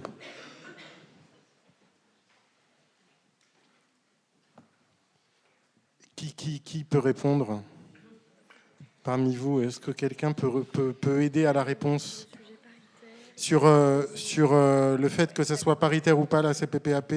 Moi, je peux répondre sur la deuxième partie, sur les aides à la presse. Moi, j'ai déjà vécu effectivement une mission de la Cour des comptes sur ce sujet. C'était il y a quelques années. Ça n'avait strictement rien donné. Et en fait, le système est totalement bloqué.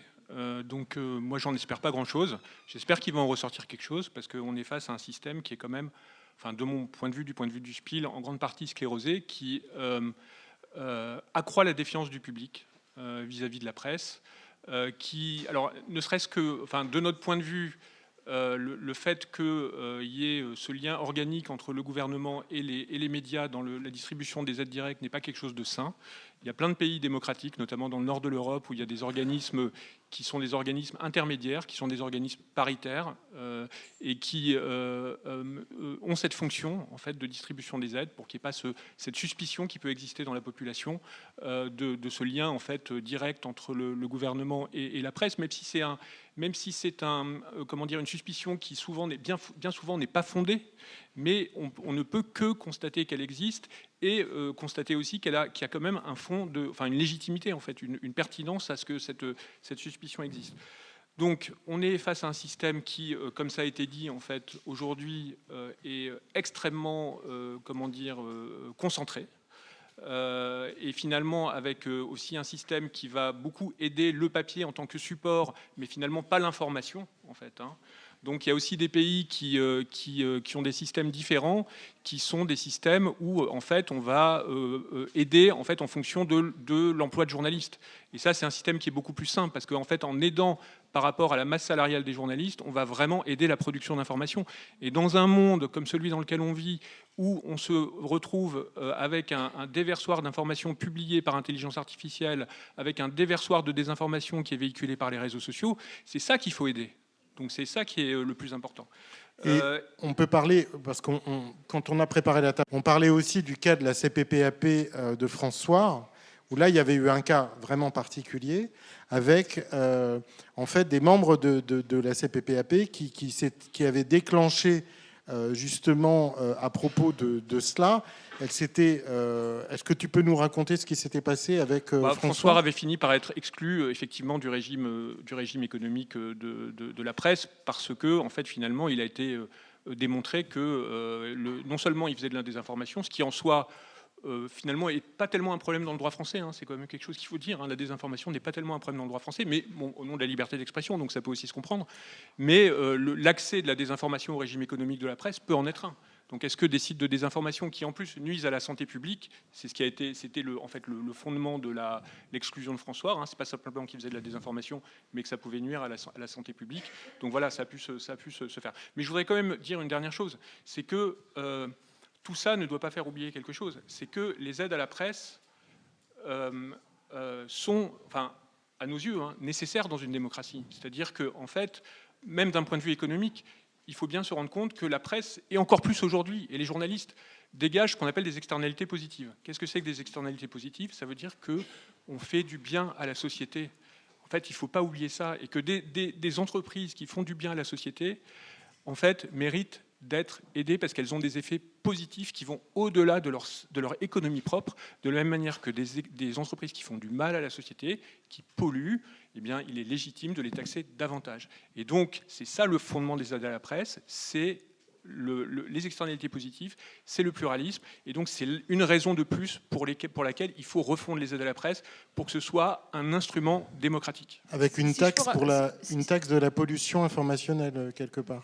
Non. Oui, nous on plaide pour ça, on plaide pour un principe pollueur-payeur, c'est-à-dire dans le domaine de l'information, que ceux qui font du mal à la démocratie, comme les réseaux sociaux, on les considère comme dégageant des externalités négatives, et ceux qui font du bien à la démocratie, comme dégageant des externalités positives. Je vais te donner la parole, Julia. Je veux juste te dire qu'il y a une dame dans le fond à qui je vais donner le micro, et puis juste, c'est vous, et je vais aussi donner la parole à Vincent Soccodato, qui est là dans le public, et qui va parler de la structure, de sa structure, et qui va vous en parler, parce que ça, c'était prévu. Julia. Non, juste un mini mot pour aller dans le sens de Laurent. C'est rien les aides à la presse aujourd'hui. C'est-à-dire, moi j'avais fait les maths dans Sauver les médias, ramener à la taille du secteur des médias, c'est rien. Ramener à ce que paient même les médias en tant qu'impôt sur les sociétés, c'est rien, c'est peanuts. C'est pas une dépense qui est importante. C'est ça qui est complètement frappant dans les décisions de la Cour des comptes d'aller toujours gratter, vous savez, pour enlever un petit peu d'aide à la presse. C'est des sommes qui sont extrêmement modiques et on devrait certes les refondre. Ça, on est tous d'accord dessus. Elles sont pas bien attribuées, mais on devrait augmenter leur montant. Et de ce point de vue-là, je veux dire, il y a quand même un autre acteur qui crée beaucoup d'externalités positives. Ça s'appelle l'audiovisuel public. Et ça serait bien de ne pas trop gratter non plus de ce côté-là, parce que malheureusement, c'est ce qui est en train de se produire aujourd'hui. Madame, présentez-vous et posez votre question. Je me présente. Je suis Nathalie Martin ou Martin Louis, alias Miramis, donc journaliste indépendante française, luxembourgeoise et israélienne. Récemment. J'ai créé l'association Touraine Luxembourg il y a plus de 19 ans, avec le soutien des autorités luxembourgeoises et des autorités françaises. Actuellement, j'obtiens le soutien des institutions qui travaillent sur un mémoire de recherche que je termine sur la Shoah et sur l'histoire de Radio Luxembourg. Donc on prépare le centenaire de l'histoire de cette radio avec le soutien du mémorial de la Shoah de Paris, puisque je suis enseignante-chercheur auprès de l'université de Tours, de Luxembourg et d'Haïfa en Israël. La question, c'est est-ce que vous connaissez donc les travaux de recherche qui ont été déposés sur l'histoire de Radio Luxembourg, qui est une radio qui a été soutenue encore actuellement par l'État luxembourgeois, et c'est pour ça que ça s'appelle Luxembourg. Et en effet, quand on travaille avec le mot Luxembourg, ce qui est mon cas, comme avec le mot Israël, nous sommes soutenus sur le plan fiscal par ces deux petits pays. Le fait qu'on le mette dans le cadre de mes coopératives, Coopérative France Journal Luxembourg et Coopérative France Journal Israël Luxembourg, ça nous permet en effet d'obtenir des soutiens que je n'avais pas quand j'ai créé l'association Touraine Luxembourg. Voilà. Est-ce que vous connaissiez ce dispositif, messieurs, dames? Est-ce que quelqu'un veut prendre la parole sur ce sujet? Mais en tous les cas, vous avez eu la parole. Voilà, et donc là, je voudrais passer le micro à Vincent, qui discrètement, mais tu peux te lever si tu veux, voilà. Pour nous raconter ce que fait, c'est une association, s'il vous plaît, messieurs au premier rang, merci beaucoup. En plus, un média indépendant, Médiacité. Abonnez-vous à Médiacité, s'il vous plaît. Vincent Socodato, Relais Culture Europe, c'est bien ça? Voilà, tu as 5 minutes pour nous raconter ce que c'est et ce que tu fais. Merci Bruno. Effectivement, nous, sur les Relais Culture Europe, on est en fait une association qui est créée à l'initiative du ministère de la Culture. Et donc notre mission, c'est pour répondre à la question sur les aides européennes pour le secteur de la presse, puisque notre mission, c'est d'être le point de contact national des programmes de financement de l'Union européenne, et donc d'un programme qui s'appelle Europe Créative et qui, depuis 2021, propose justement, sur la base d'appel à proposition, des soutiens pour financer notamment la collaboration transnationale européenne entre acteurs des médias d'information, notamment et indépendants, sur notamment des enjeux de développement de compétences, de développement d'outils, de mutualisation. Et donc, c'est des leviers de financement qui peuvent vous permettre de développer notamment des projets de nature collaborative européenne, mais aussi développer des mécanismes de solidarité, ce qu'on appelle des financements en cascade, et pour aussi développer sur des projets de plus petite dimension des financements dédiés pour des groupes de journalistes indépendants de différents pays ou des médias de plus petite taille. Il y a également un appel qui est dédié spécifiquement à la soutien à la coopération transnationale entre acteurs d'éducation aux médias d'information. Et donc, c'est une diversité de dispositifs. Notre mission, c'est vraiment de vous informer, de vous accompagner sur l'ensemble de ces aides. Il y a effectivement ces appels news du programme Europe Créative, également d'autres programmes européens tels que Erasmus+, d'autres programmes qui sont peut-être moins connus. Mais en tout cas, on est à votre disposition, c'est notre mission de service public, de vous accompagner sur cette diversité de dispositifs. Et un point effectivement important, c'est qu'il y a cette proposition de la Commission européenne qui a été faite l'année dernière de renforcer l'aide à ces acteurs à partir de 2028, puisque c'est des acteurs, vous êtes représentés ces acteurs avec l'enjeu de développer notamment la résilience démocratique des citoyennes et citoyens européens. Et donc, c'est aussi l'enjeu de soutenir, de renforcer le soutien aux médias indépendants au niveau européen. Alors moi, j'ai assisté à une des visios en fait, que son association a organisées. Et j'ai trouvé ça intéressant, parce que moi, en tant qu'observateur des médias, ce qui m'a intéressé, c'est de voir qu'il n'y avait pas beaucoup de médias. Et donc, grosso modo, son association fait un boulot assez énorme, enfin ça c'est mon avis, parce qu'il y a, grosso modo, c'est toujours la même chose, c'est-à-dire qu'il y a pas mal d'aides, mais justement, il y a un certain nombre de médias qui ne savent pas que ces aides existent, ou alors elles se disent « Ah mon Dieu, mais remplir le formulaire, faire toute la démarche, c'est une démarche extrêmement compliquée ». La réponse est oui, c'est une démarche compliquée, mais il y a des structures qui peuvent justement vous aider à faire ces démarches-là. Et avant de repasser le micro justement à la salle, je voulais vous dire 2 choses. La première chose, c'est que vous avez dans le hall un stand de l'association Un bout des médias. Donc vous pouvez aller voir justement ce qui se passe autour de cette association.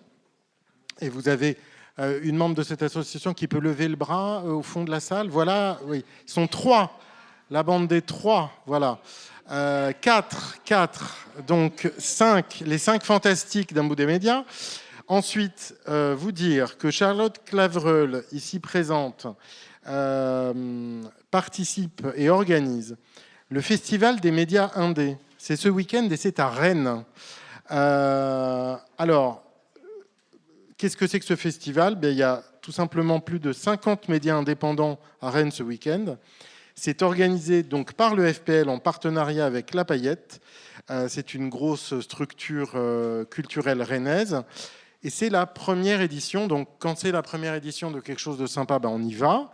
Voilà. Et puis en 2027 et en 2028, m'écrit-elle dans un message envoyé à la seconde, ce sera encore plus grand. Et puis, ce sera encore plus grand si vous y alliez. Et puis, c'est gratuit. Donc, il n'y a pas que les assises du journalisme. Il y a également d'autres événements auxquels vous pouvez vous rendre. Est-ce que tu peux nous dire les comptes de réseaux sociaux sur lesquels tu vas partager un QR code avec un document que tu avais préparé ? Je vais vous le partager sur notre compte Rolex Europe au niveau LinkedIn. Donc, comme ça, vous pourrez avoir aussi accès. On a aussi un site internet avec la présentation des appels à propositions. Et toujours l'enjeu clé, c'est qu'il ne faut pas hésiter à nous contacter. On est vraiment à votre disposition. Et vraiment, c'est l'enjeu de développer un parcours européen progressif dans le développement de vos collaborations européennes. Merci beaucoup. Merci Vincent. Je veux passer le micro à monsieur qui avait levé le doigt. Et puis, je n'ai pas de questions. Et pardon, et la dernière, moi, je voudrais que est-ce que quelqu'un peut me dire s'il est en train de créer un média ? Ah, ben voilà. Donc, qui crée un média ? OK ? Qui a déjà déposé les statuts du média ? OK ? Ça existe déjà. Depuis combien de temps ? C'est-à-dire que c'est une agence de presse qui s'apprête à lancer une plateforme pour les journalistes. Et on va faire quoi sur la plateforme ? Si je commence là, on en a pour 5 heures. Mais... Ah non, il faut savoir pitcher. Grosso modo, on va apporter de nouvelles recettes au journalisme. C'est ça. C'est pas des recettes de cuisine, c'est quoi ? Des recettes d'argent, quoi, du fric. Très bien. Alors, on avait une question ici. Présentez-vous et votre question, s'il vous plaît. Merci, je m'appelle Mohamed Diop, je viens de la Mauritanie. Je suis journaliste indépendant. J'ai une expérience de 15 ans. Je travaille pour une agence de presse privée qui s'appelle Akhbar, mais également correspondant de plusieurs médias internationaux, dont La Voix de l'Amérique et l'agence de presse espagnole. Et personnellement, j'ai créé un média, 100% culture. C'était parler de l'ambassade de France à Nouakchott, l'école de journalisme de Tours et la haute autorité de l'audiovisuel. Donc, je suis intéressé par comment financer les médias, parce que ça a été créé il y a juste 1 an. Et ma question s'adresse à Laurent. Quand vous parlez du modèle économique, je me retrouve dans le modèle technique, mutualisation, etc. Mais le problème, c'est que vous avez parlé de 25 employés pendant 5 ans. Et 5 ans, je pense bien. Et nous, on voudrait commencer avec 25, en commençant. Donc, voilà. Et parce qu'on pensait avoir créé un réseau de correspondants en Mauritanie. Il y a 15 wilayas, c'est des régions. On voulait avoir un correspondant partout. Est-ce que ce n'est pas trop pour commencer ? Et également avec une communauté. Voilà, comment vraiment on arrive à mettre en place une bonne communauté. Et le magazine digital s'appelle Culture Mauritanie. Et en dernier, je pense que c'est Alice qui parlait de ça, est-ce qu'en dehors de l'Union européenne, un média comme le nôtre pourrait bénéficier d'un financement ? Merci. Merci à vous. Alors, nous, on est 25 aujourd'hui, en fait, mais au début, on était 2. En fait, voilà. Mais nous, le choix qu'on a fait, c'est vraiment de faire les choses étape par étape et de construire notre média progressivement et de façon assez prudente. Et en fait, c'est une manière de faire. Maintenant, il y a une autre approche qui est de se dire, en fait, il faut que je fasse une percée tout de suite, donc il faut que je mette beaucoup d'argent.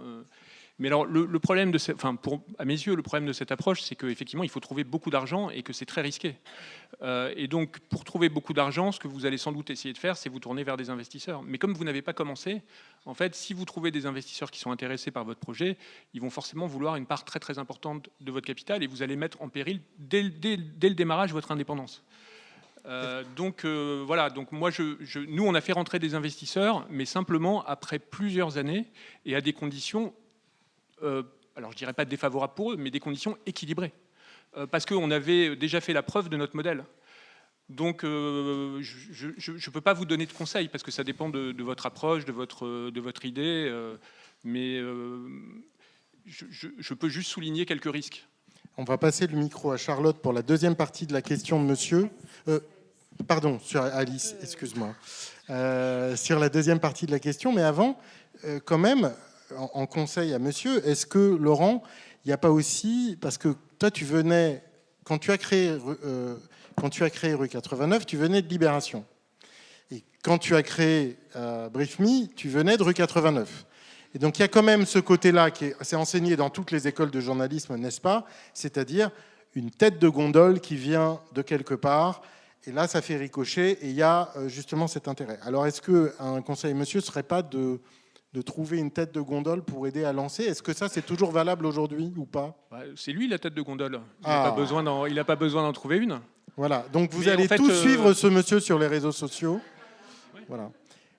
Et donc, Alice, sur le côté le financement, est-ce qu'il pourrait y avoir un financement de Coop Média qui vient pour un média à l'étranger ?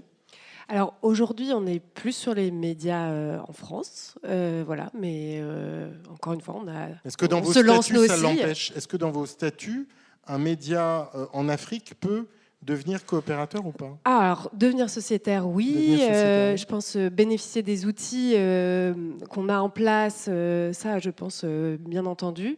Voilà. Donc, il y a des façons, en tout cas, de travailler ensemble, de collaborer, de vous aider. Et après, alors moi, c'est mon autre casquette de avant, quand je travaillais chez Ulule. On a quand même aidé pas mal de médias à se financer, et souvent des petits médias à se lancer vraiment en création. Et c'est vraiment ce qu'on appelle la stratégie du restaurant vide et des restaurants pleins. En fait, quand il y a personne en fait, dans le restaurant, on n'a pas envie d'y aller. Quand en fait, on commence à voir qu'il y a un petit peu de monde dans le resto, on se dit « Ah, c'est intéressant, il y a du monde ». Il faut vraiment se dire, et c'est pour un projet de média ou n'importe quel projet entrepreneurial, il faut commencer en fait, à faire ses preuves, montrer qu'il se passe quelque chose et petit à petit se développer et augmenter en fait sa crédibilité. Mais moi, voilà, vraiment se mettre à la place de n'importe qui, de se dire « Ok, on va commencer ». On va crédibiliser notre action et puis on va s'agrandir au fur et à mesure. Mais je pense qu'il y a plein d'autres médias qui se sont construits, notamment Médiacité, sur différentes localités. Alors à l'époque, moi je travaillais aussi dans une régie pub, donc internet, qui s'appelait Au Féminin, qui a travaillé aussi avec My Little Paris. Et My Little Paris, avant de lancer My Little Bordeaux, My Little... voilà, donc je sais, alors on est loin peut-être du média indépendant, mais c'est des modèles qui sont quand même assez intéressants à regarder.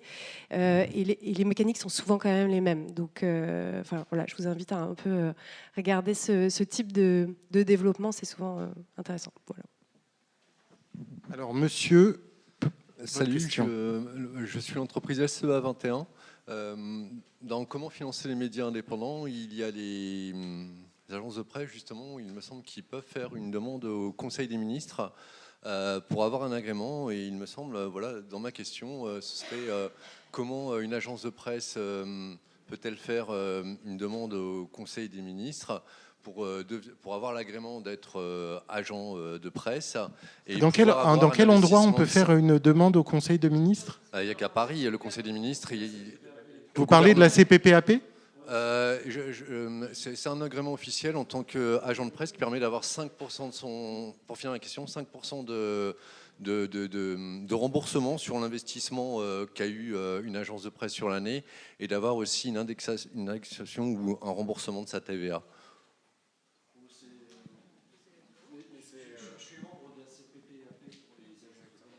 Ou avoir un peu plus d'éclaircissement sur sujet ou avoir un peu plus d'exactitude. Mais effectivement, il faut s'adresser à la commission paritaire des publications et des agences de presse qui délivrent les agréments aux agences de presse. Mais on peut en discuter après si vous voulez. Ouais. Oui, je voulais juste dire que à la CPPAP, au collège des agences de presse, on travaille depuis plusieurs années à la finalisation d'un document qui va permettre, c'est un vadémécum pour savoir comment devenir agence de presse. D'accord. Donc, l'entité qui délivre l'agrément agence de presse, c'est bien la CPPAP. Et il faut présenter son dossier à la CPPAP. Mais alors, il y a tout un tas de conditions, etc. Ce n'est pas du tout inabordable. Mais si on ne fait pas ce qu'il faut, on n'est pas dans les clous. Et la CPPAP est en train d'achever la rédaction de son vadémécum, c'est-à-dire un guide mode emploi, comment devenir agence de presse et qu'est-ce que ça apporte d'être une agence de presse.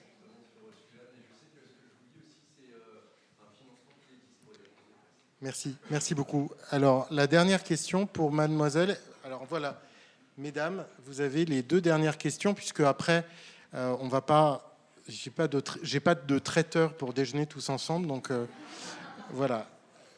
Qui êtes-vous et quelle est votre question ? Merci. Je suis Mégane Jansouche, journaliste pour Contexte. J'ai une question très courte et très budgétaire. Vous avez parlé d'un fonds d'une aide à la presse de 4 millions. J'imagine que c'est le FSDP. Non, c'est un autre. Bon, ma question porte sur le FSDP. On sait qu'il avait été gelé après le dernier budget. Où est-ce qu'il en est aujourd'hui ? Est-ce qu'il y a encore de l'argent dedans ? Et pourquoi c'est souvent le FSDP qui est coupé dans les aides à la presse qui sont relativement épargnées dans le budget. Vous voulez poser... Non. Allez-y. Moi, c'était plus bonjour. Je m'appelle Leïla et je suis Leïla Amar et je suis présidente du média Giti News, qui est un média franco-exilé. Et je pense que je connais la plupart d'entre vous peut-être par mail. Et en fait, moi, ma question, c'était sur les aides au financement. Enfin, les financements, c'est difficile. Et nous, on se retrouve dans une situation où on n'est plus nouveau. Donc, on n'a plus les aides de départ. Et en route, il y a eu un petit couac, comme ça arrive parfois, les couacs dans l'équipe, dans les sous peut-être qui n'ont pas été mis au bon endroit au bon moment. Et ça a fait un peu pchit. Et on se retrouve dans un entre-deux aujourd'hui où une grande partie de l'équipe est épuisée. Moi, je ne suis pas entrepreneur à la base, je suis journaliste. On est très perdus et il y a un grand sentiment de solitude aujourd'hui. On tape un peu à toutes les portes, notamment à l'aide pour le fonds pour le pluralisme. On a eu 1 600 €. On ne peut rien faire. Et voilà, je me demande comment on fait quand on est à ce stade de vie du média où pas mal de gens nous disent arrêtez, laissez tomber. Et nous, on ne veut pas laisser tomber, mais on ne veut pas non plus tomber malade. Merci pour votre question. Qui peut aider à répondre ? Ou donner des millions, je ne sais pas. Vous êtes fondatrice de Cult News, c'est ça ? Votre journal, votre média ? Ok. Alors là-dessus, peut-être sur les fonds de modernisation. Donc les 4 millions d'euros, c'est l'aide au pluralisme au service de presse tout en ligne. Ce n'est pas la partie aide à l'investissement. Effectivement, on a des dispositifs d'aide à l'investissement. Il y en a 2. Il y en a un qui est ouvert et qui peut intéresser certains d'entre vous qui sont dans une phase de création de médias. On a un dispositif qui s'appelle les bourses d'émergence, qui pour le coup ne subit pas l'effet des baisses de budget sur les aides à la presse, qui reste ouvert et qui dispense des bourses de 30 à 50 000 € pour la création d'un média, qui est entre 0 et 3 ans d'existence. Au-delà de 3 ans, effectivement, il n'y a plus de soutien possible au travers de ce dispositif, mais sinon, effectivement, vous pouvez déposer des dossiers aux bourses d'émergence. Le dispositif continue à fonctionner normalement et n'a pas fait l'objet de coupes budgétaires particulières, et il n'est pas plafonné en nombre de montants. Chaque année, on peut avoir des montants de bourses qui sont... on n'est pas encadré. Ensuite, sur le FSDP, c'est un point plus spécifique. Effectivement, le fonds a été suspendu l'année dernière, c'était à la date du 20 juin. Et effectivement, depuis cette date, on ne reçoit plus de nouvelles demandes de soutien au travers du FSDP. Pour la raison effectivement du manque de crédit disponible pour faire fonctionner le fonds. Donc c'est un fonds qui aide à l'investissement et qui soutient des projets essentiellement de transformation numérique, mais pas que dans les médias et dans la presse. Il était historiquement doté d'à peu près 18 millions d'euros, aujourd'hui on est en dessous de 10. Là on se demande effectivement en 2026 exactement où est-ce qu'on se situe après l'application du gel de crédit que tout programme budgétaire de l'État supporte, de façon à pouvoir statuer si on le rouvre ou si on ne le rouvre pas et dans quelles conditions on le rouvre à nouveau. Merci. Donc c'est un peu la question qui se pose. En tout cas, ce qui est sûr, c'est qu'on va avoir du mal à continuer à le faire fonctionner comme il fonctionnait jusqu'à présent. Et donc il y a une réforme préalable de ces conditions d'attribution qui peut permettre d'adapter son fonctionnement à des crédits disponibles beaucoup plus restreints. Merci beaucoup. Je vous remercie à tous et on peut applaudir les membres de cette table ronde. Bon appétit.